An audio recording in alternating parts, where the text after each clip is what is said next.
Queridas companheiras, queridos companheiros, querida Magda, querida direção da Petrobras, queridos companheiros ministros que vieram comigo e ministras, queridos deputados e deputadas, queridos trabalhadores, fornecedores da Petrobras. Eu vou tocar num assunto aqui que aconteceu comigo em 2001. Como tem muita gente nova aqui, é sempre importante a gente contar um pouco de história para a gente poder valorizar as coisas que aconteceram na nossa vida. Porque o ser humano, ele tem muita facilidade de esquecer as coisas.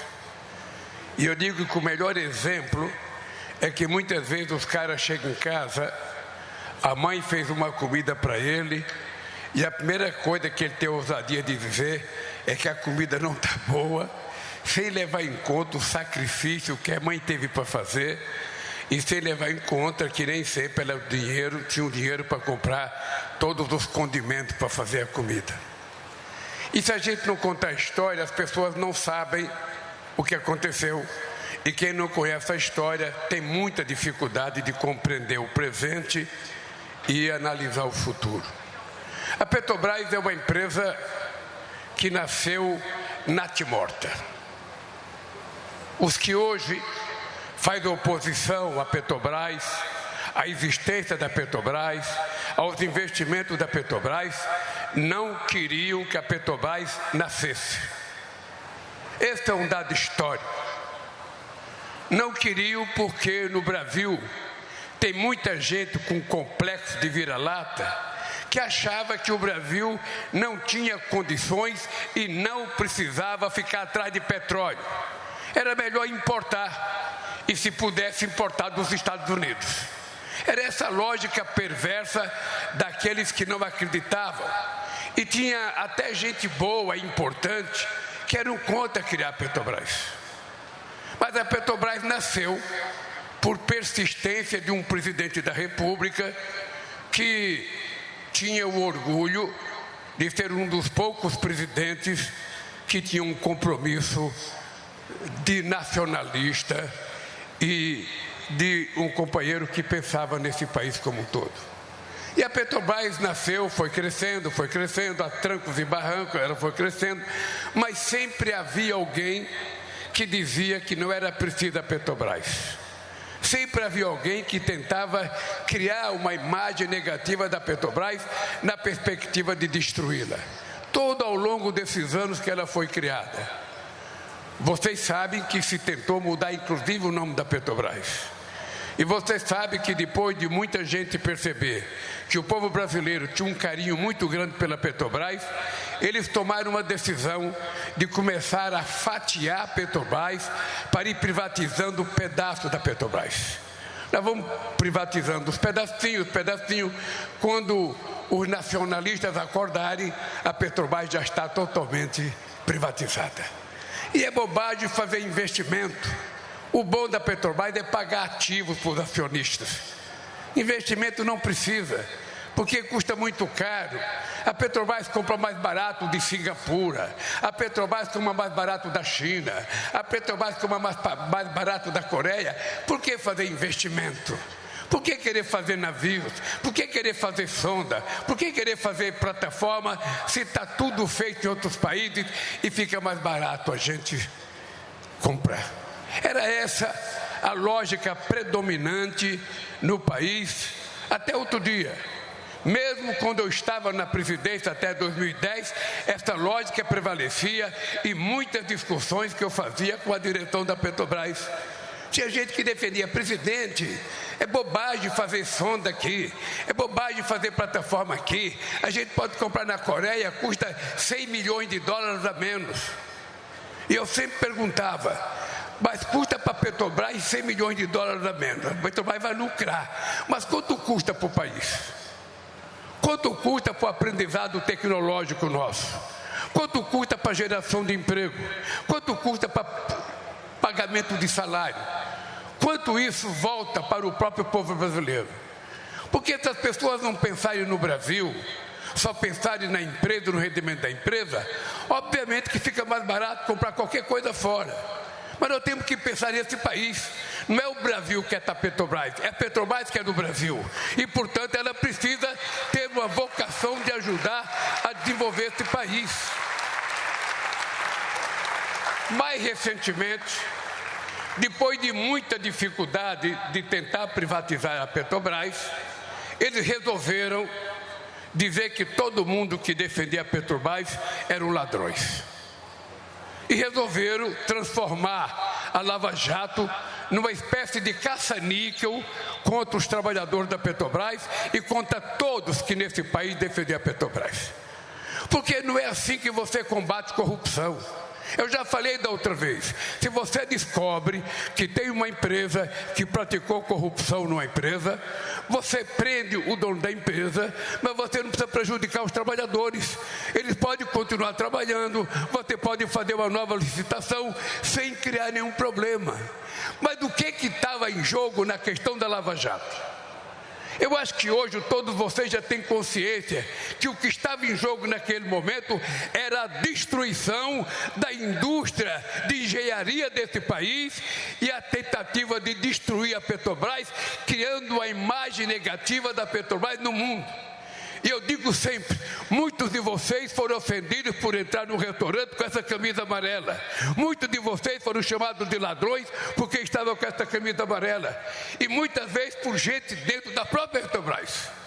E vocês sabem do que eu estou falando.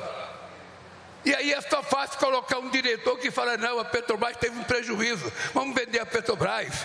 Ela teve um prejuízo muito grande, ela não precisa fazer investimento, vamos vender a Petrobras. Ah, vamos começar vendendo a BR. Para que ficar distribuindo gás? Para que ficar distribuindo gasolina e óleo diesel? Veja o absurdo que eu vinha falando para a companheira Mádiga no carro. O povo brasileiro não tem as informações necessárias para que ele possa fazer juízo de valores. Ele não tem. Então, quando sai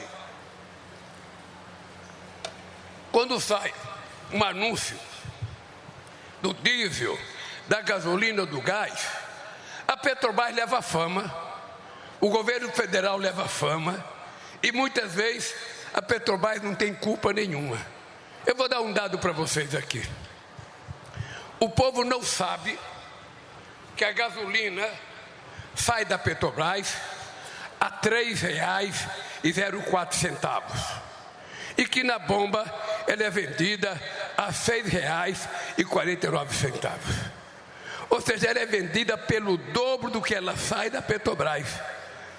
Mas quando sai o aumento, o povo pensa que é a Petrobras que aumentou. E nem sempre é Petrobras, porque cada estado e cada posto tem liberdade de aumentar a hora que quer. E os impostos pagos são ICMS para os estados, como o último aumento que teve agora. E o óleo diesel sai da Petrobras a R$ 3,77. E o cara vai no tanque, vai encher o tanque do carro, ele paga R$ 6,20, um litro de diesel que saiu a R$ 3,27. Mas o mais grave é o preço do gás. O povo não sabe que o botijão de 13 quilos de gás, de 13 litros de gás, sai da Petrobras a R$ 35. É o que sai da Petrobras. Entretanto, depois que ela é entregue, independente do estado, ele chega a R$ 140, a R$ 132, a R$ 120, depende do ICMS que é cobrado no estado. Então, na verdade, o povo paga o triplo do preço que ele sai da Petrobras.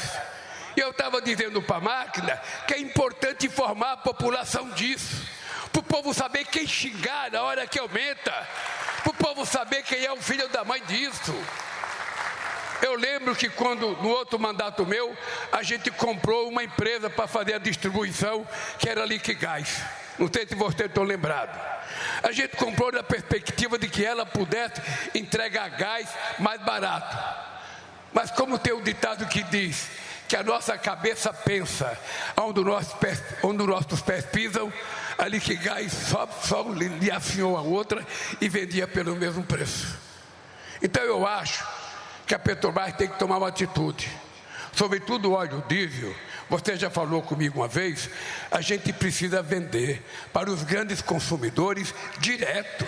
Se puder comprar direto, para que a gente possa baratear o preço do diesel. Se a gente puder vender direto a gasolina, se a gente puder vender direto o gás, porque o povo é, no fundo, assaltado pelo intermediário. Ele é assaltado e a fama fica nas costas do governo. Então, é uma coisa importante. Vocês não sabem como eu me senti ofendido quando foi privatizada a BR. Eu não sabe. Quando foi privatizada essa empresa, que era um modelo de empresa extraordinário para o nosso país, foi privatizada em nome do quê? Em nome do quê? Quem é que ganhou com a privatização da BR? Foi a Petrobras? Não. Foi o povo brasileiro? Não. Foi o consumidor brasileiro? Não. Quem é que ganhou? É o cara que comprou, que deve ter pagado a preço muito barato, deve ter pagado a preço na vazia das almas, sabe? Quando a gente poderia mesmo ter entregado, como a gente entregava essa gasolina aos postos brasileiros. Então, companheiros e companheiras, você tem que ter consciência que, a depender de quem governa esse país, a Petrobras não é levada a sério e vai tentar ser privatizada quantas vezes o povo brasileiro votar errado. Ela vai ser privatizada. Então é importante levar em conta isso, porque eles já tentaram privatizar a Caixa Econômica, tentam privatizar o Correio todo ano, tentam privatizar o Banco do Brasil todo ano. Ou seja, tem gente que acha que é legal. Por quê? Porque a extrema-direita desse país ganhou a batalha contra o papel do Estado. O Estado é corrupto, o Estado é caro, o Estado não presta, o Estado não se dá conta. O que é bom que eles vendem a iniciativa privada. E muitas vezes nós acreditamos. Muitas vezes nós acreditamos. E quando eles querem acusar de ineficiência, ele vai no salário. Ah, por que um cara da Petrobras tem que ganhar tanto? Por que um engenheiro tem que ganhar tanto? Por que a Magda tem que ganhar tanto? Por que não se dá conta? Entretanto, o que ela ganha, se comparado a salário de empresa privada, que eu vou dar um exemplo. A Eletrobras, o salário do presidente da Petrobras, quando ela era privatizada, era de 60 mil reais. Eles privatizaram a Petrobras. O salário foi para 360 mil reais, mas não sei quantos milhões de bônus. É essa a economia que eles fazem. Essa economia. Eu lembro que o Zé Sérgio Gabrielli era presidente da Petrobras. Ele viajava de avião de carreira. Eu ia para o Japão, ia para a China, ele nunca foi comigo, ele ia de avião de carreira. E se ele levasse a mulher, ele ia de executiva e a mulher ia na econômica. A Vale também era assim. Quando a Vale foi privatizada, compraram logo um Gulfstream 500.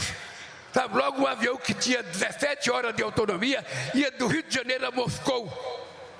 E o presidente da Petrobras andando de avião de carreira, esperando 4 ou 5 horas no aeroporto.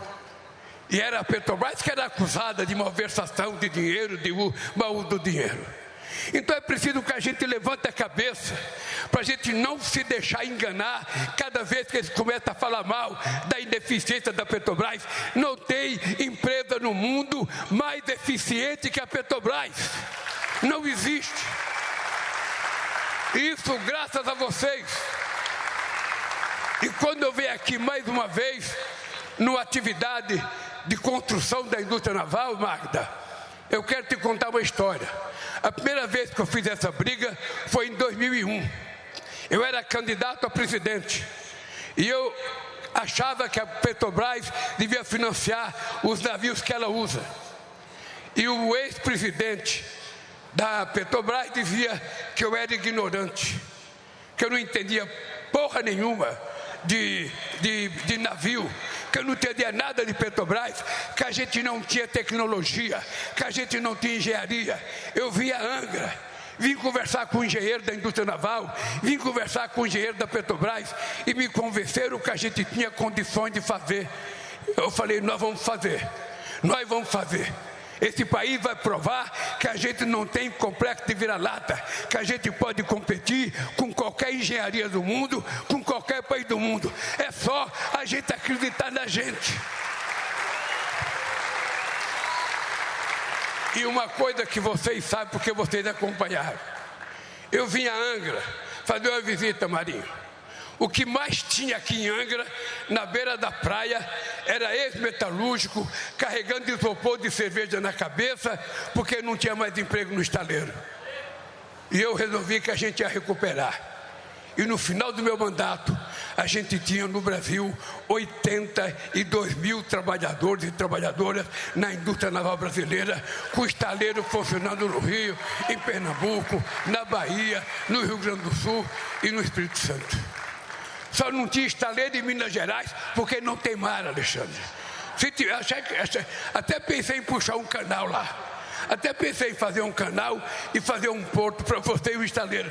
Mas não deu, porque era caro na época. Então, gente, é preciso que a gente assuma uma responsabilidade de defender com mais coragem aquilo que a gente acredita. Porque se a gente não levar a sério, entra um outro cara e vai privatizar outra vez. E vai mandar vocês embora. Em nome do quê? Em nome da economia, que não acontece. Porque a economia vai por lucro de quem virar dono da Petrobras. Então eu não defendo a Petrobras porque eu como petróleo, eu não como. Porque eu bebo gasolina, não bebo. Eu bebo outro álcool, mas gasolina não. Então, veja, nós temos que ter em conta.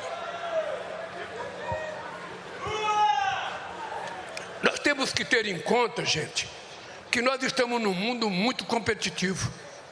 Vamos ver o que está dizendo o presidente dos Estados Unidos da América do Norte. Os Estados Unidos, depois da Segunda Guerra Mundial, se comportou aos olhos do mundo como símbolo da democracia. O sonho americano é uma coisa mais falada em todo o filme americano. O sonho era um país que dava oportunidade para todo mundo e é um país que deve ser motivo de orgulho do seu povo, porque lá tinha muita oportunidade mesmo. Quando chegou, os Estados Unidos construiu uma base militar para tomar conta do mundo. Em qualquer lugar do mundo que você vai, você encontra um porta-aviões americano como se estivesse tomando conta do mundo. Essa era a imagem que a gente tinha dos Estados Unidos. Até outro dia. Então entra um novo presidente e muda radicalmente o discurso. Muda radicalmente. Destrói aquele discurso do consenso de Washington de 1980, do Reagan e da Margaret Thatcher na Inglaterra. De que o negócio era abrir as fronteiras, de que o negócio era, não ter barreira comercial, era comércio livre, que a gente tinha que comprar de tudo, que não tinha que ter imposto, que não tinha que ter empecilho. Era essa a lógica do consenso de Washington. E o Brasil aceitou. A primeira coisa que nós tivemos foi acabar com a indústria de autopeça nesse país, em nome dos carros mundiais que começou a ser criado. Quase destrói a nossa indústria têxtil e foram destruindo indústria, comprando indústria. Tinha gente que comprava para fechar. E agora entra um novo presidente. E qual é o discurso do novo presidente? América para os americanos. Nós vamos taxar tudo que é produto importado e vamos mandar embora tudo que é imigrante. Os imigrantes que foram para os Estados Unidos ajudaram a construir aquela pátria grande, ajudaram a construir a riqueza dos Estados Unidos, até vota a maioria, e resolveram mandar embora. Os latino-americanos que foram para lá fazer trabalho que os americanos já não queriam mais fazer. E aí eu fico pensando, cadê a democracia? Cadê o respeito ao livre trânsito do ser humano se você tem livre trânsito do capital? Cadê o livre comércio que foi tão apregoado? E aí começa a ameaçar o mundo. Todo dia tem uma ameaça. Todo dia tem uma ameaça, todo dia tem uma coisa. E eu, sinceramente, o Brasil é um país de paz. A gente não tem divergência com nenhum país. A gente é um país que a gente gosta de todo mundo e a gente quer que todo mundo goste da gente. Eu, ao invés de um murro, gosto de dar um abraço. Ao invés de uma mordida, gosto de dar um beijo. Então é esse país que nós estamos construindo e que vamos construir. Não vamos aceitar nenhum desaforo. E é importante utilizar um encontro como esse da Petrobras para a gente dizer, sabe, é verdade que os Estados Unidos é dos americanos, é verdade que a China é dos chineses, é verdade que a Rússia é do russo, é verdade que a Índia é do indiano, mas é verdade que o Brasil é do povo brasileiro e eles têm que respeitar as coisas que nós fazemos aqui dentro. É importante que a gente tenha orgulho de dizer, nós somos brasileiros e não desistimos nunca. Esse país é nosso.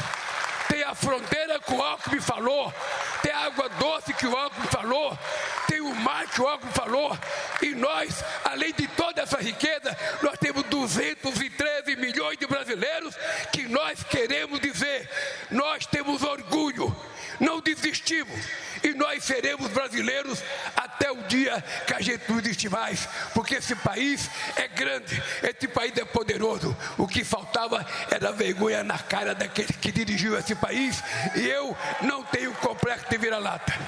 Eu não sou maior do que ninguém, mas não sou menor do que ninguém. Eu apenas quero o direito de ser igual, eu apenas quero o direito de ser ouvido, eu apenas quero o direito que ele respeite a nós como nós respeitamos eles. Por isso, Magda, eu fiquei orgulhoso do teu discurso. Há tempo eu esperava ouvir um discurso como o teu. Somente uma pessoa que não tem cisma, somente uma pessoa que não tem medo, somente uma pessoa que sabe a importância da Petrobras para o brasileiro pode fazer o discurso que você fez.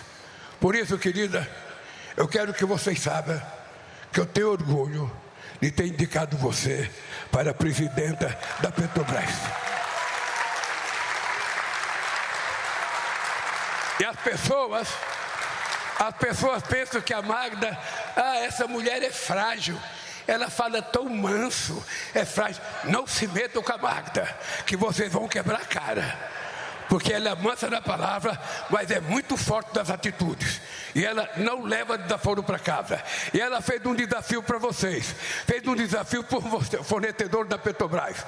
A nossa ideia de colocar, sabe, as coisas nacionais fabricadas pelas nossas empresas nos nossos navios, na nossa plataforma, na nossa refinaria, é uma missão que a gente vai cumprir a cada dia, porque nós precisamos ter consciência que um país só será soberano quando o povo tiver orgulho, não só do seu país, daquilo que faz, daquilo que ele acredita. E é isso que vocês da Petrobras têm que passar para o Brasil.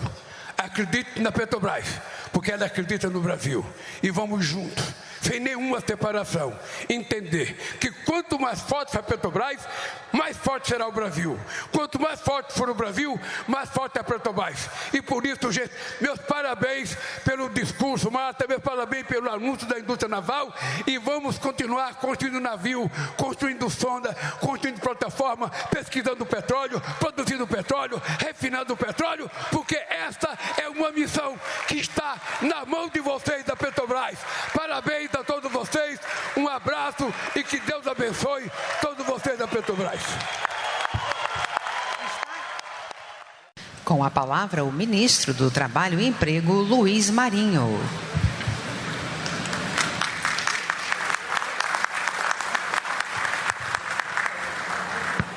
Bom dia. Cumprimentar a todos os companheiros e companheiras. Esse exército laranja aqui, o exército da resistência. Muito obrigado pela dedicação e resistência que todos vocês fizeram, especialmente nos momentos mais difíceis na história recente do nosso país. Parabéns.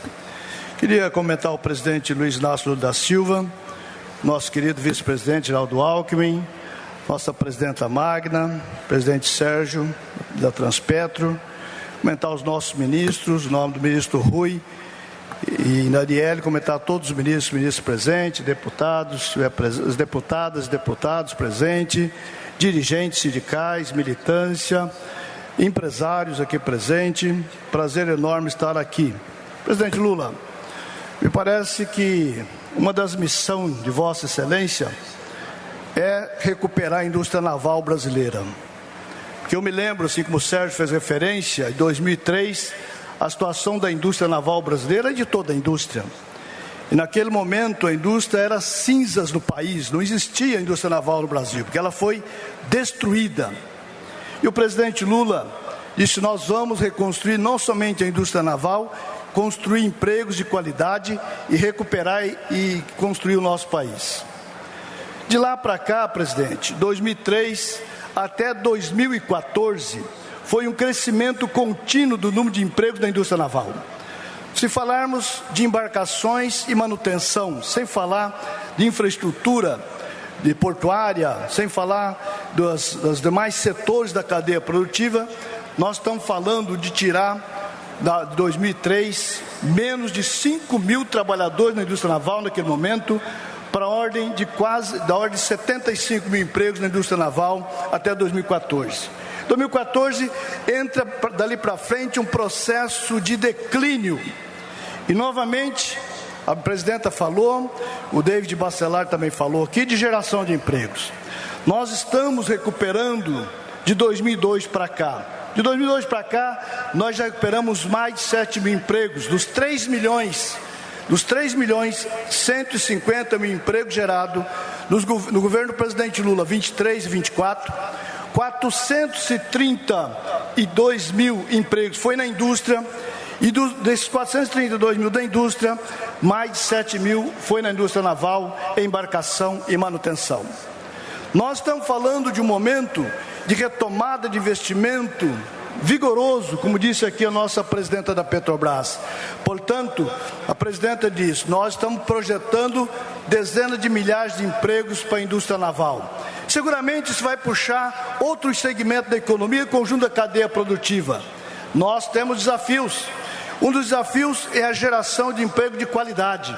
Então, quero deixar aqui, presidenta Magna, o Ministério do Trabalho e Emprego à disposição para discutir as necessárias investimento conjuntamente, para a geração de qualidade na qualificação, na formação de mão de obra, assim como fizemos lá no governo Lula 1, Lula 2, presidenta Dilma, onde trabalhamos conjuntamente ajudando a formatar a qualificação desse importante setor da indústria brasileira. A Petrobras, a Transpetro, essa cadeia produtiva conjunta aqui no Brasil inteiro, com os fornecedores, pode sim gerar milhares e milhares de emprego de qualidade. E é o que nós estamos precisando. E a Petrobras tem um papel importante, que é liderar o processo de renda no país. Nós estamos gerando muitos empregos, mas tem alguns elos das cadeias produtivas que o emprego, a remuneração é muito baixa. E nós precisamos falar de um crescimento da renda, da massa salarial, para sustentar o crescimento da economia com sustentabilidade. Seguramente a Petrobras e os seus segmentos, seus fornecedores, pode e colabora muito. E mais uma vez é chamado a esse processo. Um abraço forte, parabéns, sucesso, viva a Petrobras, viva a Transpetro, viva seus trabalhadores. Pronuncia-se agora o ministro de Minas e Energia, Alexandre Silveira.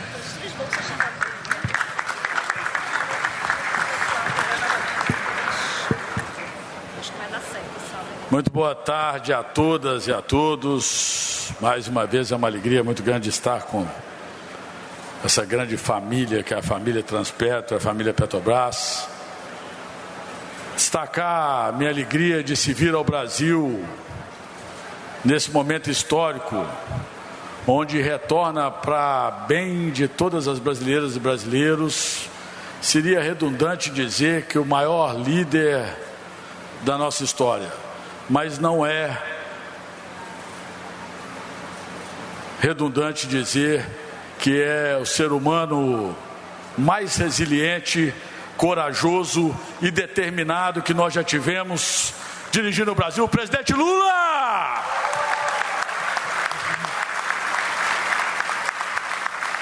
Queria cumprimentar o vice-presidente Geraldo Alckmin, ministro da Indústria e Comércio, e reconhecer, presidente, não seria possível construir tantas políticas públicas transversais no Ministério das Energias se não fosse a sua liderança e da sua equipe. E por isso eu queria manifestar o sentimento mais nobre da alma humana, que é o sentimento da gratidão pelo que o senhor tem feito por nós e pelo Brasil. Cumprimentar o ministro Rui Costa e dizer que o ministro Rui Costa, nós todos ministros temos grande alegria de tê-lo com a sua forma firme, serena e leal, dirigindo todos os investimentos estratégicos do Brasil no nosso plano de aceleração do crescimento. Alegria, ministro Rui Costa, tê-lo conosco. Em nome dele, estender o cumprimento aos demais colegas. Cumprimentar aqui o ministro Silvio Costa. E dizer, gente, que é muito importante a gente fazer e usar as redes sociais, usar os instrumentos que nós temos para defender as políticas públicas que voltaram no Brasil, para defender os números que são objetivos. O ministro Rui Costa, na pasta dele, tem um comparativo muito claro. A indústria de navegação e cabotagem no governo anterior investiu 15 bilhões de reais. Em 2 anos, ele já investiu 45 bilhões de reais na indústria naval de cabotagem. É importante que a gente faça e trabalhe para poder mostrar isso para a população brasileira, para fazer valer a verdade, que é nada mais que nós queremos. É o que o presidente Lula fala, nós só precisamos de mostrar o que nós estamos fazendo, e é verdade. A hora que o povo brasileiro, e vai ver rápido, como nós estamos vendo aqui hoje, nós vamos, se Deus quiser, o presidente Lula vai continuar liderando o Brasil por muitos anos. Cumprimentar os deputados federais Lindenberg, Jandira Fegali, Dimas Gadelha, Max Lemos, agradecer a todos no Congresso Nacional, cumprimentar de forma muito especial minha amiga Benedita da Silva, em nome dela cumprimentar todas as mulheres presentes aqui hoje, não são poucas, parabéns às mulheres. Cumprimentar a nossa querida presidente da Petrobras, Magda Chabriat, e dizer, Magda, a você, a Sônia, a Clarice, a Renata, ao William e a todos os demais diretores da Petrobras, que tranquilidade que nós temos hoje de ter uma diretoria tão unida, tão determinada, tão harmoniosa em defesa dessa empresa de todas as brasileiras e brasileiros. Cumprimentar o Sérgio Bass, que já destacou a nossa amizade, mais de 20 anos trabalhando juntos, e em nome dele estender o cumprimento aos demais servidores da Transpetro, cumprimentar o Pietro e a Rosângela, e em nome deles cumprimentar todo o conselho presente, cumprimentar o David Bacelar, combativo defensor da companhia, em especial dos seus servidores. Em nome do Roberto Ardengue, presidente do Instituto Brasileiro de Petróleo e Gás, cumprimentar todo o setor produtivo e toda a cadeia de petróleo e gás no Brasil. O Ariovaldo Santana, presidente do Sindicato Nacional da Indústria da Construção. Cumprimentar de forma muito especial, em nome dela, cumprimentar muito carinhosamente todos vocês, a nossa soldadora especialidade que atua no estaleiro Brasfels desde 2004, a Edilma aqui presente. Cumprimentar os profissionais de imprensa. Que alegria estar aqui mais uma vez com vocês. Que alegria estar ao lado do nosso presidente Lula nesse momento histórico e especial. A retomada da nossa indústria naval. O entreguismo irresponsável que vendia nossas refinarias, que não investia na indústria naval e que fechava as nossas fábricas de fertilizantes, Sidônio, acabou. Nós voltamos a investir no Brasil. Trabalhadoras e trabalhadores da Petrobras sentiram de perto as consequências da irresponsabilidade e do entreguismo do governo anterior. Foi ou não foi? Mas quero deixar uma coisa aqui bem destacada. Estamos vivendo novos tempos. O Brasil está crescendo, presidente Lula. Vamos continuar crescendo de forma organizada, Aniele, e irreversível. O crescimento vem da retomada de políticas para a cadeia dessa indústria que foi desmantelada, Sidônio, pelo desgoverno anterior. Significa retomar o crescimento da exploração de petróleo, gás natural e fertilizantes. Significa apostar no aumento do conteúdo local. Significa garantir soberania, garantir segurança energética e segurança alimentar, presidente Alckmin. Não existe crescimento se seguirmos dependentes das importações. Se nossa matéria-prima continuasse sendo beneficiada, no caso aqui em especial o aço, em outros continentes, perderíamos nossos empregos. Estive na Arábia Saudita, na Saudi Aramco, e vi como as políticas de conteúdo local apoiam o desenvolvimento econômico do Oriente Médio. É esse desenvolvimento impulsionado pelo conteúdo local que estamos trazendo novamente para brasileiras e brasileiros. Em 2024, aprovamos a lei que autoriza a transferência de excedentes de conteúdo local entre contratos de exploração e produção. Isso fortalece a indústria nacional e estimula ainda a reindustrialização do Brasil. A Lei 15.075 de 2024 é responsável por criar mais de 17 mil empregos diretos. A feira de negócios que a Petrobras está promovendo aqui é a maior prova que estamos acertando ao apostar nisso. Os estaleiros, as associações, as instituições de pesquisa, o governo, a Petrobras e as empresas do setor têm seus papéis bem definidos. O país cresce, pois atuamos lado a lado, colocando o melhor para a nação em primeiro lugar. A Petrobras é essencial, imprescindível nesse processo. E aqui fica, mais uma vez, nossa palavra de reconhecimento e de carinho às trabalhadoras e trabalhadores dessa empresa que é orgulho de todos nós. Vocês passaram por momentos difíceis, mas permaneceram firmes, fortes e fazendo a diferença. Defender a Petrobras é defender o Brasil. A Petrobras e o setor precisavam de investimentos para continuar crescendo. O presidente Lula voltou e retomamos os investimentos em gás, óleo, refino e fertilizantes. Mais que isso, retomamos os investimentos para garantir aquilo que é o grande propósito do nosso governo, a dignidade das pessoas. A Petrobras não renovava a frota marítima há 10 anos. Essa novela sem graça, mais uma vez repito, acabou de vez. Hoje, assinamos a autorização para licitar a contratação de 8 navios gazeiros. Navios para operações de cabotagem em gás natural e amônia na costa brasileira.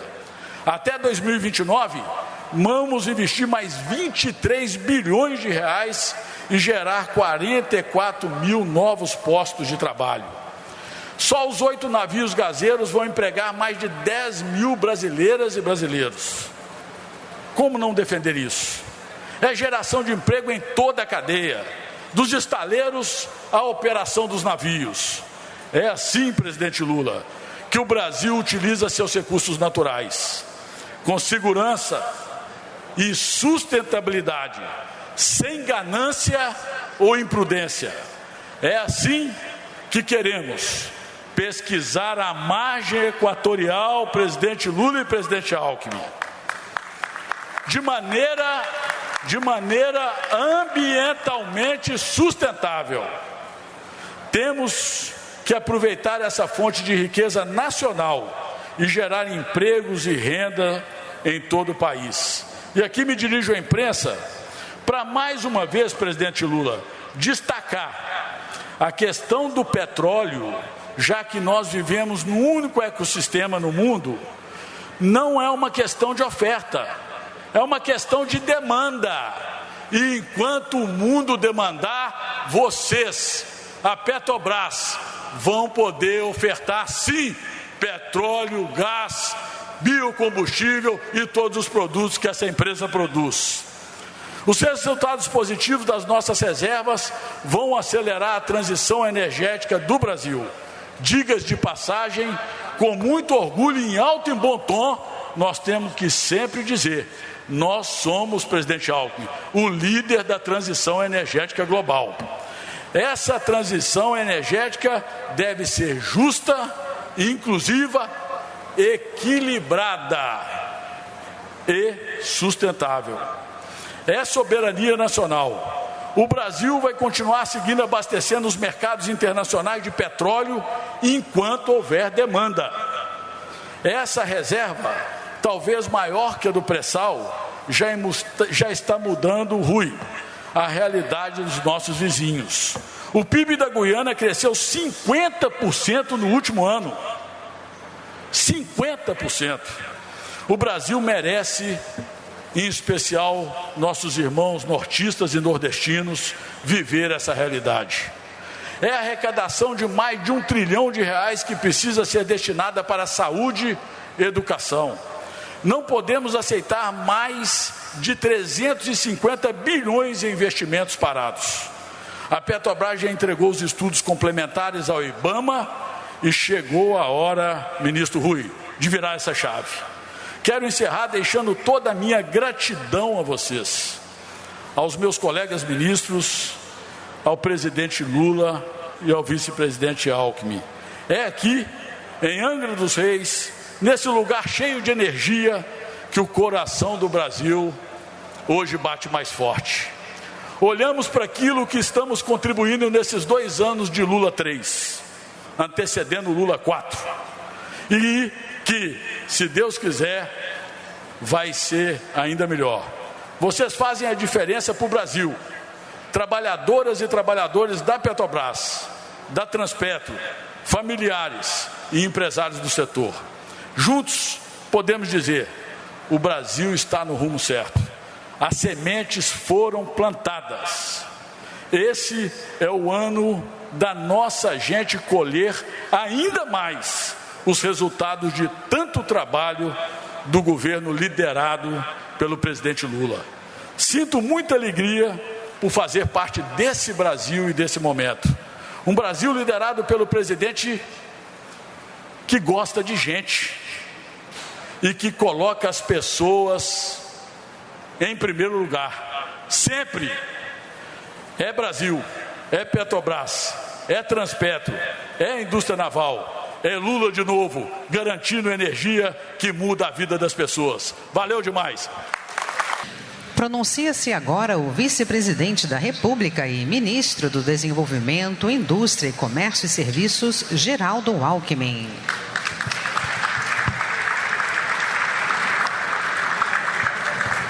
Presidente Lula, ministros Rui Costa, Silvio Costa Filho, Luiz Marinho, Alexandre Silveira, Aniele Franco e Sidônio Palmeira, nossos anfitriões, Magda Chambriardi, presidente da Petrobras, Sérgio Bassi, Transpetro, parlamentares, Benedita da Silva, Jandira Fegali, Lindbergh Farias, Dimas Gadelha e Max Lemos, prefeito de Angra dos Reis, Cláudio Ferretti, Patrícia Baran, diretora da ANP, Rosângela Busanelli, representando os trabalhadores do Conselho de Administração, David Bacelar, da FUP, família Petrobras, Transpetro, Indústria Naval.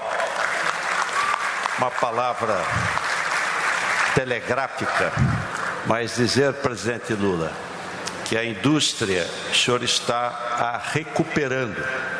O ano passado, a indústria brasileira cresceu 3,7%, o dobro do mundo. E o faturamento da indústria cresceu 5,6%. e as exportações dos produtos industriais bateram recorde, quase 190 bilhões de dólares. E o presidente Lula sempre me lembrava: indústria naval, indústria naval. E ele tem razão. O nosso mar jurisdicionado são 5,3 milhões de quilômetros quadrados. A costa brasileira tem 7.300 quilômetros e vivem na costa vivem e trabalham 58 milhões de brasileiros.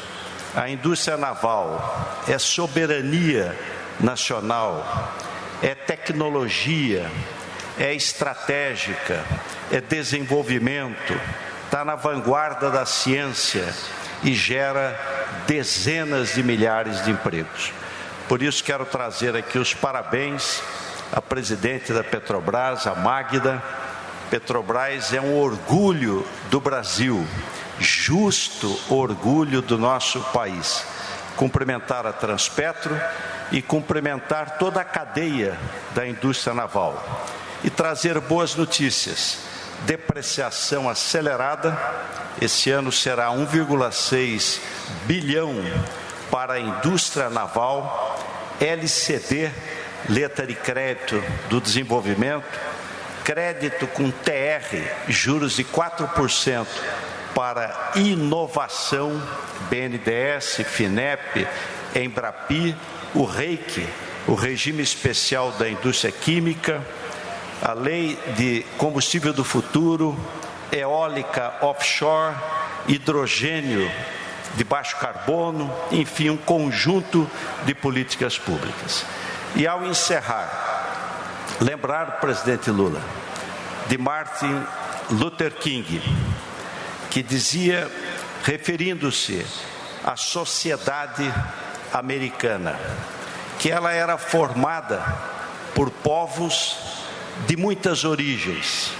Então dizia ele, cada um de nós veio de um navio diferente, mas agora estamos todos no mesmo barco, destacando a importância do sentimento de comunidade e de unidade que deve nos unir para trabalhar pelo país. Parabéns, presidente Lula. União e reconstrução. Me desculpem o atraso, mas eu estou vindo lá de Matão, lá do outro lado do estado de São Paulo, indo lá, Luciana, ver as unidades habitacionais do Minha Casa Minha Vida, que já estão começando a ficar prontas, para que a gente, logo em breve, já esteja entregando, além das casas que estavam paralisadas, que nós chegamos e retomamos as obras, já entregamos mais de 45 mil unidades, agora já começando a entregar as casas do novo Minha Casa Minha Vida, com as alterações, com biblioteca, com varanda, com tudo aquilo que o presidente Lula nos pediu. Primeiro eu quero agradecer a Deus a oportunidade de estar aqui com vocês, saudar a minha amiga, essa mulher trabalhadora que tem revolucionado a ciência do Brasil e junto com a sua equipe, que é a ministra Luciana Santos. Saudar o coronel Wilker, que é vice-prefeito de São José dos Campos, que está representando aqui o prefeito Anderson Faria. Satisfação, prefeito. O Oswaldo Moraes, que é secretário de Políticas e Programa Estatística e substituto do MCTI. A Regina Alvalar, que é diretora do Centro Nacional de Monitoramento e Alertas de Desastres Naturais do CEMADEM, ao Marcelo Celucci, que é coordenador-geral de Operações e Modelagem do CEMADEM, ao Pedro Comarinha, tá certo? Camarinha, pesquisador e responsável pelo sistema GeoRISC, e as senhoras e os senhores. Senhoras e senhores, quando a Luciana me pediu que viesse hoje aqui, eu não hesitei em encontrar uma maneira de estar aqui hoje. Uma das coisas que eu reputo serem mais uma demonstração clara, Luciana, de que o Brasil voltou para aquilo que ele nunca devia deixar de ter sido. E a gente investir em ciência, investir em prevenção, que foram duas coisas que foram abandonadas nos últimos 4 anos que antecederam esse terceiro mandato do presidente Lula. E aí, senhoras e senhores, isso custa caro em todos os sentidos. Custa caro porque a gente perde vidas, que isso não tem custo, não tem como pagar. Custa caro porque a gente, quando não previne que não adapta, não dá resiliência às nossas cidades, a gente faz com que as infraestruturas todas sejam destruídas, e reconstruir é muito mais caro do que prevenir. Então, eu vou aqui fazer alguns exemplos daquilo que o governo do presidente Lula, como é que ele enxerga esse tema do que nós estamos tratando aqui. Quando nós chegamos, senhoras e senhores, ao Ministério das Cidades, para prevenção, haviam somente 27 milhões de reais quando nós chegamos, o orçamento de 2023 para a prevenção no Brasil eram de 27 milhões de reais. Só isso. Isso não era, Luciana, nem possível, nem sequer, senhoras e senhores, manter as obras de prevenção que estão na carteira do Ministério das Cidades, nem a manutenção delas seria possível. Muitas das obras iriam ser paralisadas. Obras de contenção de encostas, obras de drenagem pelo Brasil. E aí o presidente Lula faz a PEC da transição, e eu nunca me canso de agradecer aos parlamentares que ajudaram esse processo, que foi uma revolução, isso nunca havia acontecido, um presidente da República opinar sobre um orçamento antes mesmo de ter assumido. E aí a gente sai, pessoal, de um orçamento de 27 milhões de reais para um orçamento de 256 milhões de reais naquele momento. E aí foi possível, assim, com que as obras não se paralisassem, com que as obras tanto de contenção de encosta, com as obras de drenagem, pudessem dar sequência dentro do Ministério das Cidades. Bem, aí, no primeiro orçamento do governo já, do presidente Lula, feito por ele, o orçamento de 2024, nós saímos do valor de 256 milhões para 636 milhões de reais, já ampliando bastante a capacidade do Ministério de fazer frente aos recursos que seriam necessários para as obras de prevenção no Brasil. E aí, as senhoras e senhores, ficou por aí? Não. Nós ainda fizemos uma seleção em 2023 e 2024 da ordem de 17 bilhões de reais. Veja bem, 17 bilhões de reais. A última seleção, prefeito, que havia sido feita no Brasil, tinha sido feita no ano de 2013 para prevenção nesse país, seja para drenagem, seja para contenção de encostas. E aí, vocês vão se recordar, por exemplo, vou dar um exemplo prático de quanto importante é essa reunião que a gente está fazendo aqui, mas quão importante a gente colocar, seja nas esferas municipais, estaduais e federais, a prevenção como um tema central. Mas não só das ideias. A questão da prevenção precisa estar no orçamento de todos os entes da nossa federação, se de fato a gente não quiser ver situações como aquela que aconteceram no Rio Grande do Sul, onde se perderam mais de 100 vidas, onde infraestruturas inteiras, cidades inteiras bairros inteiros devastados no Rio Grande do Sul. Se a gente não quiser que isso continue a se repetir, a gente precisa prevenir. Porque aí fica mais caro a gente consertar tudo aquilo que foi destruído por aqueles eventos climáticos que todos nós, e fundamentalmente vocês, cientistas, pessoal que veja o time da Defesa Civil, vocês sabem que eventos como esse serão cada dia mais frequentes diante do aquecimento global, que é uma realidade do nosso planeta. Bem, e aí, pessoal, senhoras e senhores, eu vou citar 2 exemplos. O primeiro exemplo é as obras, por exemplo, do Vale do Taquari. Essas obras do Vale do Taquari, essas que nós estamos fazendo agora novamente, que foram colocadas no Orçamento Geral da União, na seleção que foi feita por orientação do presidente Lula, parte dessas obras, boa parte delas, foi selecionada em 2013. Quando chegou em 2018, elas não tinham ainda nem sido finalizado o projeto dessas obras. Ouçam bem, passaram 5 anos e nem sequer os projetos haviam ficado prontos.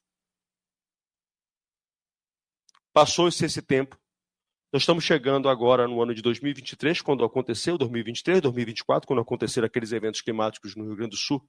Até hoje, os projetos ainda não foram finalizados. O que isso significa, pessoal? Se aqueles projetos lá atrás, em 2013, se as obras que foram feitas, que foram selecionadas lá em 2013, naquela seleção, tivessem sido feitas lá no Vale do Taquari, provavelmente essa destruição que todos nós vimos, ela seria muito menor. Essa é a realidade fática do que eu estou dizendo aqui para vocês. E aí o ministro Jader está buscando culpados? Não. O que eu estou dizendo é que a gente precisa, o Brasil precisa aprender com os seus exemplos e entender que se a gente não agir de maneira preventiva, cenas como aquelas, prejuízos como aqueles, e prejuízos de vida que, como eu disse a vocês, e vocês sabem melhor do que eu, nunca mais se recupera, nós vamos continuar vendo cenas como essa se repetir. Mas na outra mão, senhoras e senhores, vejam bem, para não dizer que eu não falo de flores, dizer aos senhores o seguinte: esse CEMADEM, Luciana, foi criado com aqueles eventos climáticos que aconteceram lá no Rio de Janeiro. Não é isso? Correto? E aí, pessoal, mais especialmente aquela devastação que aconteceu lá em Petrópolis. Tá certo? Vejam bem, para a gente botar na contramão disso. Lá atrás foi feita essa seleção de drenagem, não só essa, várias seleções. Várias obras, Luciana, lá em Petrópolis já foram entregues. E tem uma obra que está aí avançando com uma velocidade muito boa. Dentro do Ministério da Cidade, nós já estamos chegando a 60% desta obra lá no município de Petrópolis, na questão da prevenção, para que nunca mais aquelas cenas que nós vimos lá em Petrópolis, que foi seguramente, na nossa história, na história do Brasil, o evento climático que mais tirou vidas, mais ceifou vidas, foi aquele evento, que aquilo nunca mais se repita, pelo menos lá na região serrana do Rio de Janeiro. Nós já estamos com 60% das obras concluídas. E estamos avançando com recursos, Luciana, absolutamente garantidos para que nós possamos finalizar aquelas obras e a gente possa deixar aquela região adaptada, resiliente, preparada se novas chuvas como aquela venham a acontecer naquela região. Quer dizer, pessoal, que nunca mais vai acontecer nada parecido com aquilo? Não, parecido com aquilo nunca mais.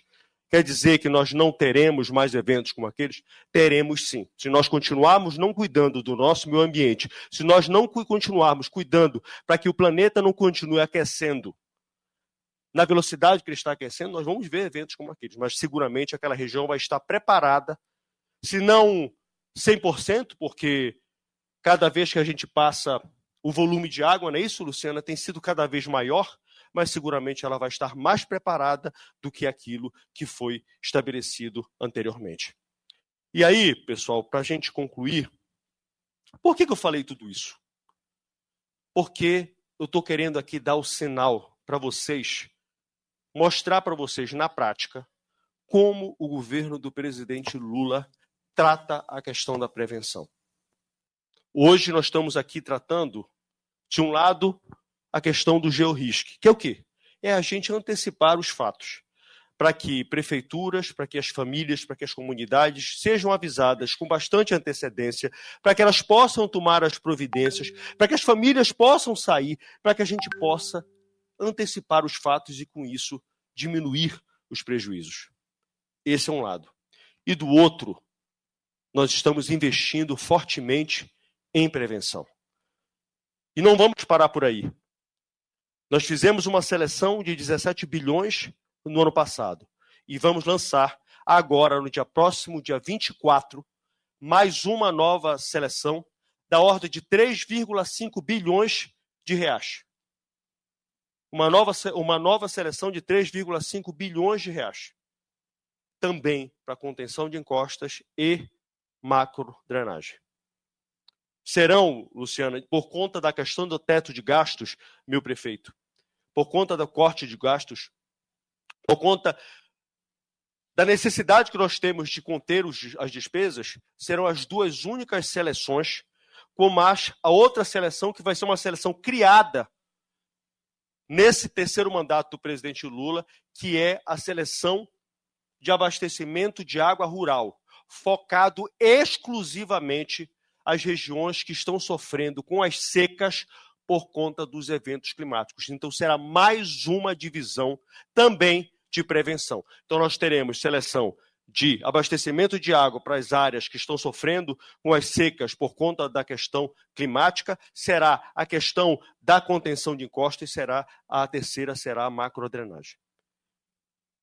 Numa declaração clara, numa sinalização clara para todos, de que apesar da questão da ausência de recursos, o governo do presidente Lula vai continuar fazendo investimentos para que a gente possa adaptar, para que a gente possa melhorar, para que a gente possa prevenir, para que a gente possa dar resiliência às cidades brasileiras. Então, minha amiga, você sabe o esforço que eu fiz para estar hoje aqui contigo.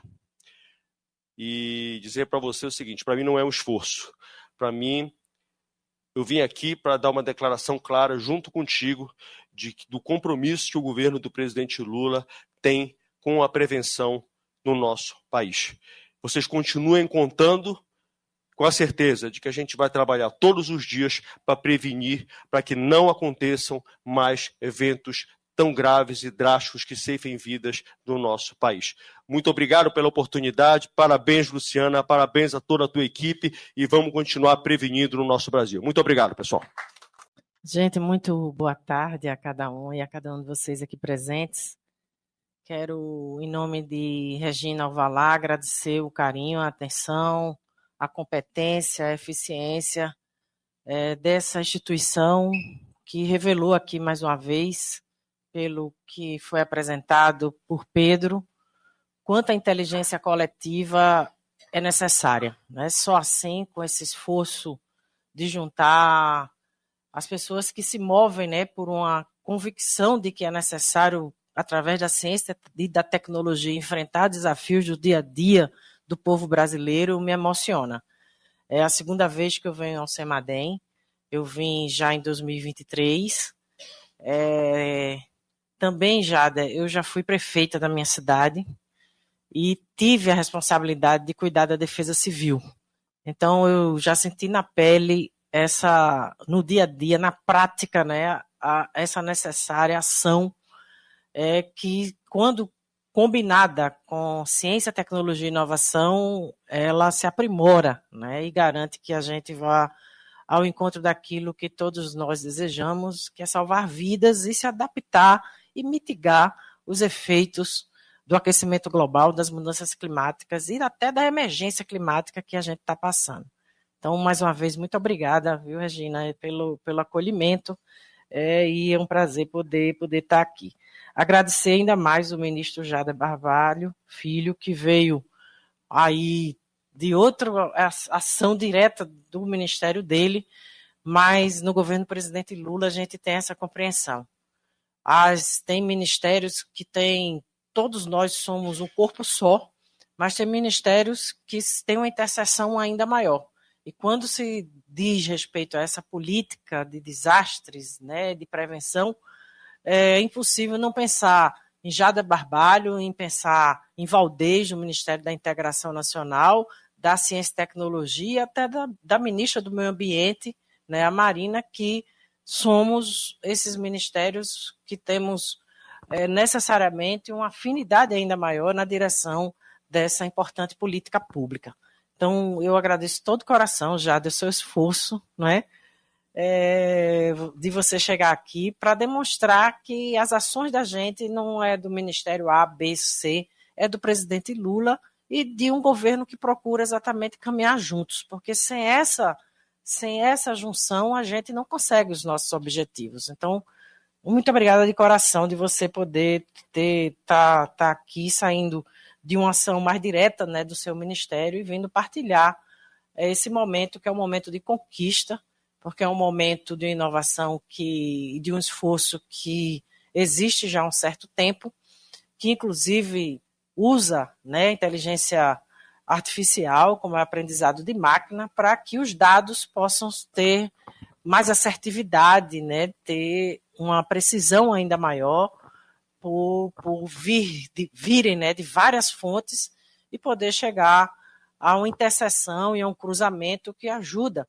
a uma maior precisão no enfrentamento desses eventos extremos.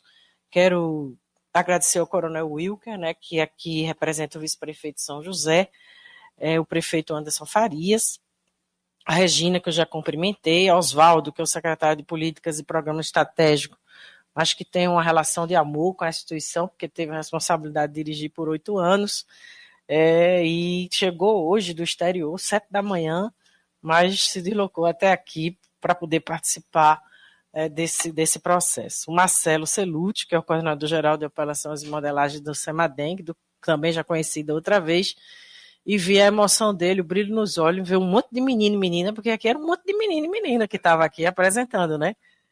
Esse trabalho maravilhoso, né? E o Pedro Camarim, em nome dele, saudar toda essa equipe de meninas e meninos, né? Porque era aqui um monte de jovens, né? Participando de uma solução tão importante para salvar a vida do brasileiro e brasileira. Mas aqui também já tem, eu não vou dizer todo mundo, mas tem uma tropa aqui, essa linha aqui, de frente, de outras instituições do nosso ministério. Tem aqui o dirigente do LNCC, do INPE, do Renato Acha, do Master, do nosso QNEM, né, que está aqui o nosso da energia nuclear, o Carlos Nobre, que é um dos nossos mestres, né, do debate do clima, né, no nosso país, ou seja, a turma veio com força para cá, que é para mostrar a importância que essa iniciativa tem. Então, reunir essas áreas do governo, né, lançarmos esse novo sistema que aprimora essa qualidade de previsão de risco, de deslizamento no nosso país, nos coloca na vanguarda da antecipação de risco. E trata-se de uma ferramenta inovadora, como foi apresentada aqui, que, em última instância, tem o potencial de salvar mais vidas e evitar perdas materiais que são tão naturais nesses eventos extremos. A crise climática está posta, não é algo do futuro. Estamos falando de processo que já nos afeta, com fortes chuvas, enchentes, secas, ondas de calor, com impactos em diversos setores e em nossos modos de vida. E isso cada vez mais de uma maneira mais curta, né, e de mais intensidade. E esses eventos climáticos extremos vão se agravar, cobrando de nós ações coordenadas e urgentes, e a ciência tem enorme contribuição a dar nesse processo. A ciência do clima vem avançando tanto no sentido de melhorar a antecipação de eventos extremos no curto prazo, como na projeção de cenários futuros de longo prazo que representam o subsídio necessário para o planejamento e a tomada de decisão. O CEMADEM, que é essa unidade de pesquisa que é vinculada ao Ministério, o ministro Jader lembrou bem, foi logo depois dos acontecimentos aqui na região serrana do Rio de Janeiro, uma decisão da então presidente Dilma à luz também de uma contribuição de Carlos Nobre, de montar, né, essa instituição. É uma referência nacional, mas sem dúvida nenhuma é internacional também, no monitoramento e nas pesquisas na área de redução de riscos e desastres. Eu acabei de dar uma entrevista ali, falando de que a ação de prevenção que Jader tanto se referiu, ela é decisiva. Nós vivemos num país que tem um histórico de um desenvolvimento urbano descontrolado, por ausência de um projeto nacional de desenvolvimento que pudesse colocar as pessoas em regiões de maneira mais espalhadas no país que é continental. No entanto, por essa ausência de planejamento histórico, né, de desenvolvimento econômico e social, nós tivemos uma concentração de população brasileira, uma das mais adensadas do ponto de vista nas cidades urbanas do mundo. Mais de 80% da população brasileira nesse país continental vive nos centros urbanos e muitas vezes em condições subnormais, que é exatamente em área de risco, ou em morros ou em alagados. E por isso mesmo, o presidente Lula toma a decisão de fazer um PAC, um Plano de Aceleração do Crescimento, uma NIB, uma Nova Indústria Brasil, que é associada à NIB. Uma das 6 missões dela se trata de desenvolvimento urbano, de planejamento urbano.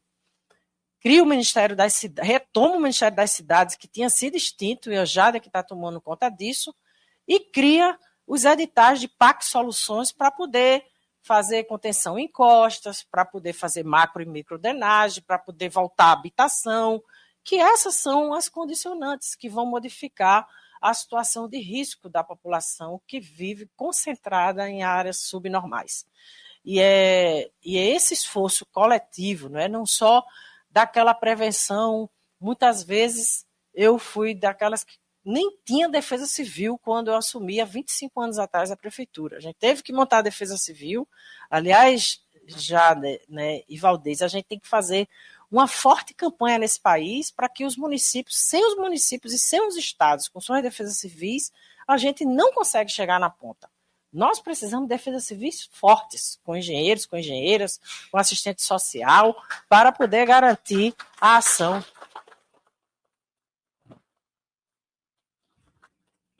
Então, a gente participar desse esforço é participar desse conjunto de iniciativas que vão modificar a condição de vida.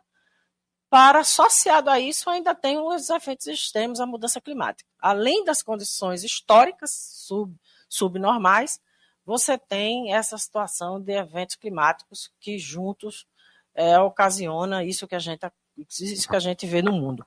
Então, quando o presidente Lula toma essas decisões de plano de aceleração de crescimento, de Ministério das Cidades, de uma ação junto ao Senado, ou seja, é a vontade política e o compromisso de a gente poder enfrentar algo que é tão vital, porque nada mais, nada menos, a gente precisa salvar vidas, perder vidas por uma banalidade, nós temos que lutar contra isso, e é para isso que estamos aqui. Então, o GeoRisc faz parte dessas entregas prioritárias do CEMADEM, também do nosso Ministério, no âmbito do Programa de Gestão de Risco e Desastre, coordenado pelo Ministério da Integração e Desenvolvimento Regional, e estamos falando do Sistema Único no Mundo. Como lá em Pernambuco eu aprendi que tudo tem que ser único, maior e melhor, a gente está aqui diante de outra solução que tem essa natureza de ser única no mundo. Desde a sua criação em 2011, o CEMADEM, ou seja, é inteligência brasileira, não foi comprada de ninguém, não foi importada de nenhum local, foi desenvolvida aqui dentro dessa instituição de pesquisa, e isso não é pouco. Parabéns a vocês.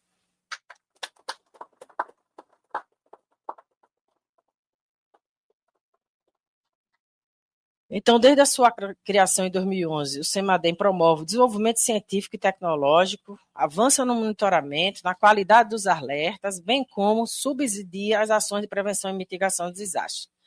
Regina já falou aqui, não sei se foi aqui ou foi em outro momento, hoje o CEMADEM cobre 1.133 municípios do Brasil. É uma decisão do presidente Lula. Pela primeira vez, o nosso Ministério da Ciência e Tecnologia entrou no PAC, 8 projetos, entre eles a ampliação da cobertura do CEMADEM. Nós vamos ampliar em 762 municípios, que vai atingir 60% da população do país, que é exatamente aquelas áreas em que as pessoas estão numa situação maior de risco. É claro que, por conta das mudanças climáticas, aconteceu, por exemplo, em Araraquara. Araraquara não é monitorado pelo CEMADEM, aliás, é uma das cidades de um padrão de urbanização muito elevado, no entanto, aconteceu um desastre, que é exatamente esses eventos oriundos do aquecimento global que não estavam previstos. Então, a gente procura fazer o monitoramento naquelas áreas mais adensadas, em área de risco.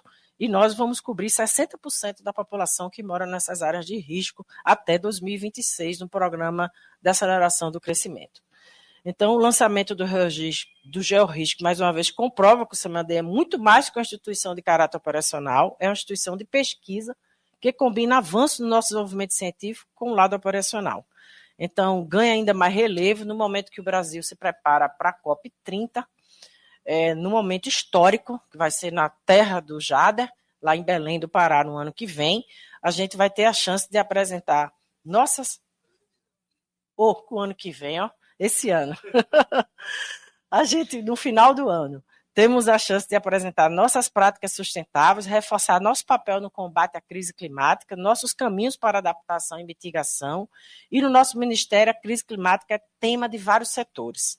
Está na popularização da ciência, está na inteligência artificial, nas soluções em energias renováveis, na construção de satélites, no trabalho de pesquisadores e pesquisadoras que vão dia a dia construindo soluções para o nosso futuro.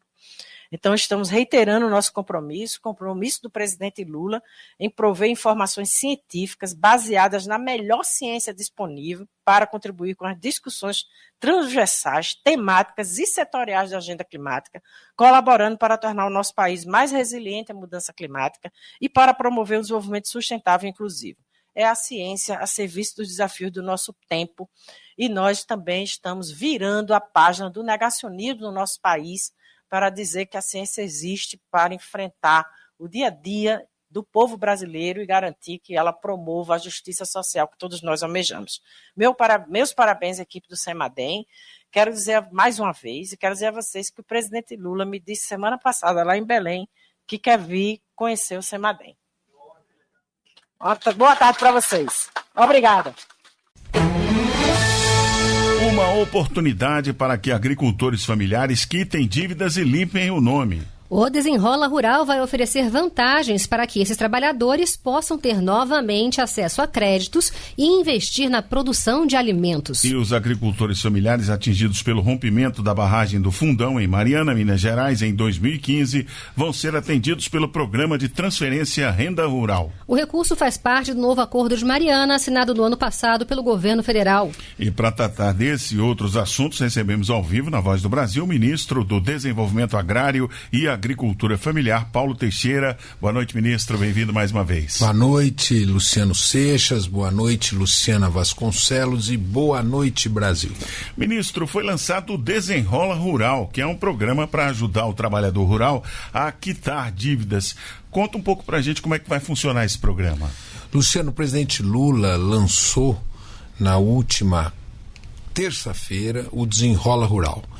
Nós estimamos que tem 1.300.000 agricultores no Brasil que tem alguma restrição.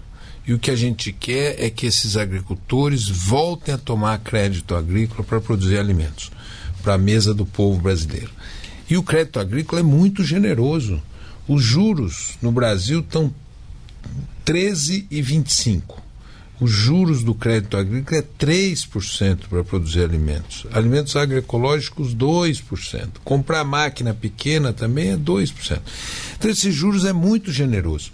E o que a gente quer é que esses agricultores possam voltar a tomar crédito para produzir alimentos no nosso país. E por isso que o presidente Lula lançou o Desenrola Rural.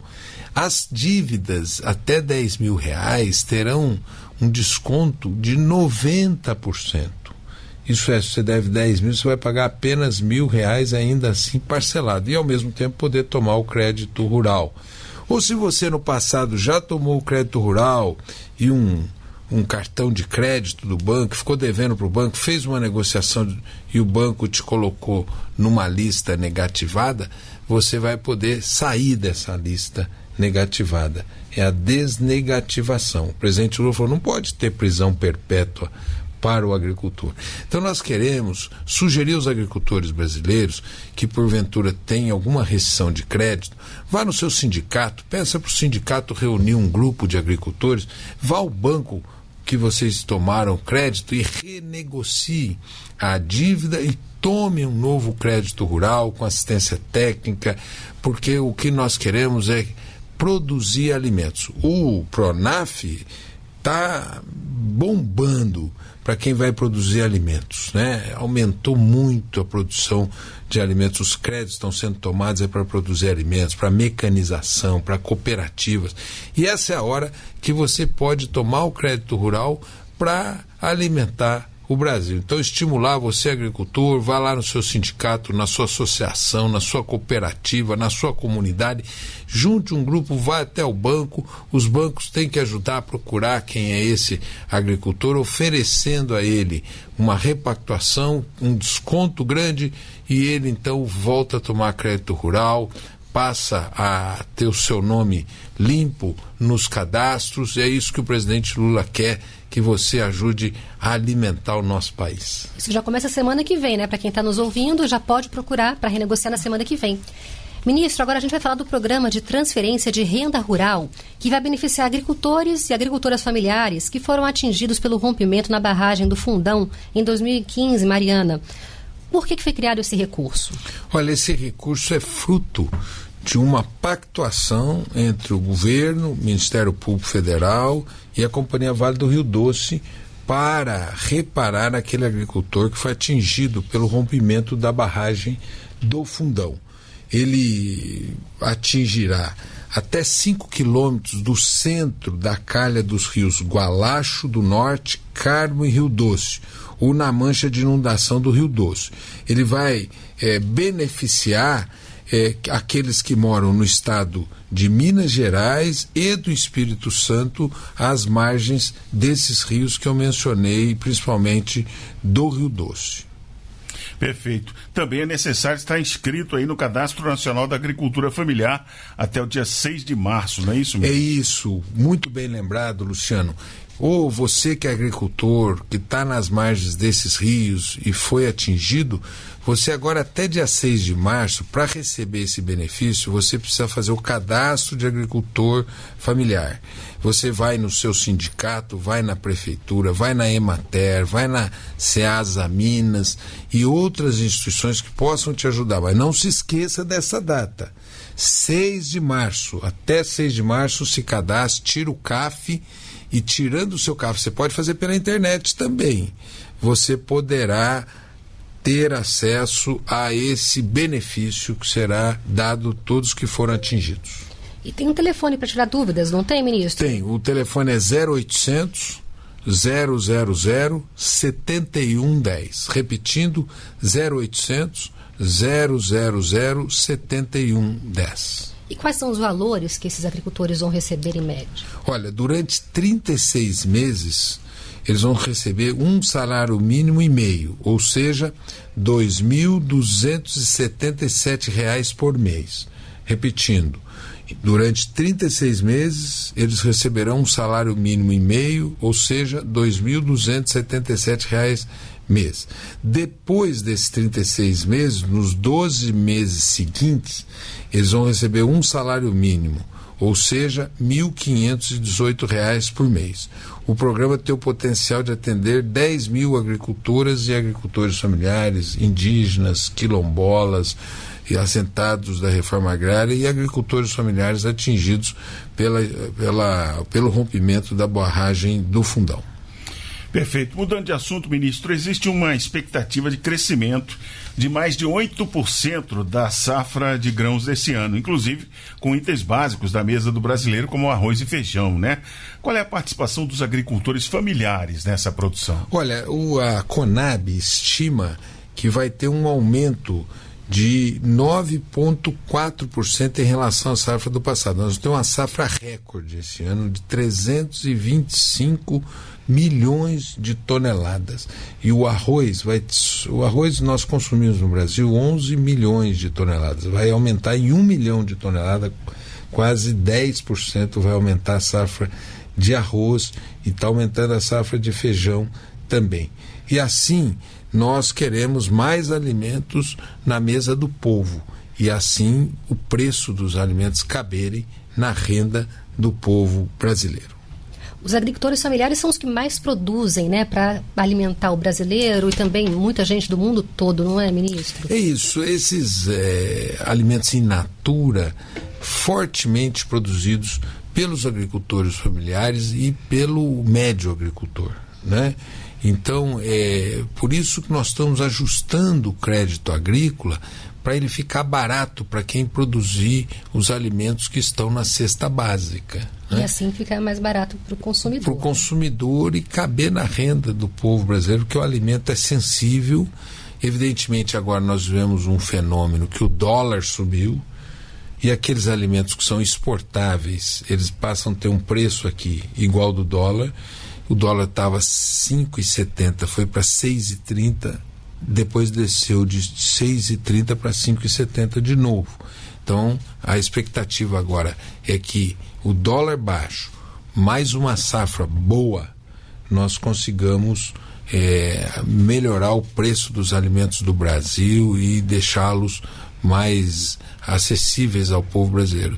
E, ao mesmo tempo, eu quero convidar esses agricultores que entrem no Desenrola Rural, tomem o crédito agrícola barato e nós consigamos produzir mais alimentos saudáveis para a mesa dos nossos compatriotas. Perfeito. Nós conversamos com o ministro do Desenvolvimento Agrário e Agricultura Familiar, Paulo Teixeira. Muito obrigado pela presença mais uma vez aqui na Voz do Brasil, ministro. Obrigado, Luciano Seixas. Obrigado, Luciana Vasconcelos. Obrigado à EBC e à Hora do Brasil. E obrigado a todas as brasileiras e brasileiros. Direto do Planalto. Saiba mais sobre as ações do governo. O presidente Luiz Inácio Lula da Silva esteve em Angra dos Reis, no Rio de Janeiro, para o anúncio da abertura de uma licitação internacional para a aquisição de 8 gazeiros com capacidades de 7.000, 10.000 e 14.000 metros cúbicos de gás combustível. Na ocasião, o presidente Lula lamentou o desmonte promovido sobre a Petrobras nas últimas gestões. Depender de quem governa esse país, a Petrobras não é levada a sério e vai tentar ser privatizada quantas vezes o povo brasileiro votar errado. Vocês não sabem como eu me senti ofendido quando foi privatizada a BR. Quem é que ganhou com a privatização da BR? Foi a Petrobras? Não. Foi o povo brasileiro? Não. Foi o consumidor brasileiro? Não. Privatizada em 2019, a BR Distribuidora era a empresa de rede de postos da Petrobras. Em 2021, a Petrolífera Nacional Brasileira vendeu sua participação na BR Distribuidora, concluindo assim a entrega da rede de postos de gasolina para a iniciativa privada. Segundo o presidente Lula, é vital que a Petrobras volte a vender combustível no mercado consumidor e influenciar no preço nas bombas. A gente precisa vender para os grandes consumidores direto, se puder comprar direto, para que a gente possa baratear o preço do diesel. Se a gente puder vender direto a gasolina, se a gente puder vender direto o gás, porque o povo é no fundo assaltado pelo intermediário. Ele é assaltado e a fama fica nas costas do governo. Para o presidente, o povo sente o aumento nos combustíveis, mas a maioria das pessoas não sabe de onde vem a alta. O povo não sabe que a gasolina sai da Petrobras a R$ 3,04 e que na bomba ela é vendida a R$ 6,49. Ou seja, ela é vendida pelo dobro do que ela sai da Petrobras. E os impostos pagos são ICMS para os estados, como o último aumento que teve agora. É importante informar a população disso, para o povo saber quem xingar na hora que aumenta. Segundo a presidente da Petrobras, Magda Chambriard, a empresa investe no Brasil e vai investir muito mais. Quando a gente compara o que a gente vinha performando antes com o que nós estamos fazendo agora no nosso planejamento estratégico, nós vemos que o que nós estamos fazendo é botando 35% a mais de dinheiro no mercado. Fornecedores brasileiros estejam preparados, porque seja para fazer navios para exploração e produção de petróleo e gás, seja para fazer refinarias e ampliação de capacidade de refino, nós vamos pisar no acelerador e vocês são essenciais para o sucesso dessa nossa empreitada.